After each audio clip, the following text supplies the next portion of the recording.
government sector public sectors ಎಲ್ಲ ಮಾರಿ ಕುಂತದ ಮತ್ತೆ ಏನಕ್ಕ ಏನ್ ಮೋದಿ ಏನು ಕಡದು ಕಟ್ಟಿ ಹಾಕಿಬಿಟ್ಟದ ಬರೀ ಮೇಕಪ್ ಡ್ರೆಸ್ ಮಾಡೋದ್ರಾಗ 18 ತಾಸು ಕಳೆದತಿ ಇವು 18 ತಾಸು ಅಯ್ಯೋ 18 ತಾಸು ದುಡ್ದಾನೆ ಸಮುದ್ರದ ಆಳದ ಹೋಗಿ ಅಲ್ಲಿ ಹೋಗಿ ಕುಂದ್ರದ ಏನಿರ್ತತ ಅಲ್ಲೇನಿರ್ತದ ಪ್ರಧಾನಿ ಅದನ್ನ ಹೋಗಿ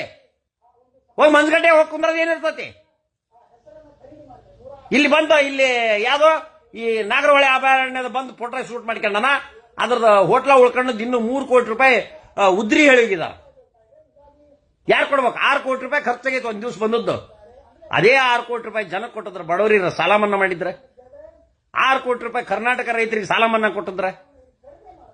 6 ಕೋಟಿ ರೂಪಾಯಿ ಇವನ್ ಬರೀ ಫೋಟೋ ಶೂಟ್ ಮಾಡಕ್ ಅಷ್ಟು ರೊಕ್ಕ ಆತು ಏನು ದುಂದು ವೆಚ್ಚ ಕಂಡ್ರ ಲಗ್ನದಾಗ ಯಾವಂತ ಉಪಚಾರ ಮಾಡಿದ್ಲು ಅಂತ ಬೇಕಿ ಅಂತ ಶಾಸ್ತ್ರ ಐತಿ ನಾನು ಅಲ್ಲಿ ಹೇಳೋದು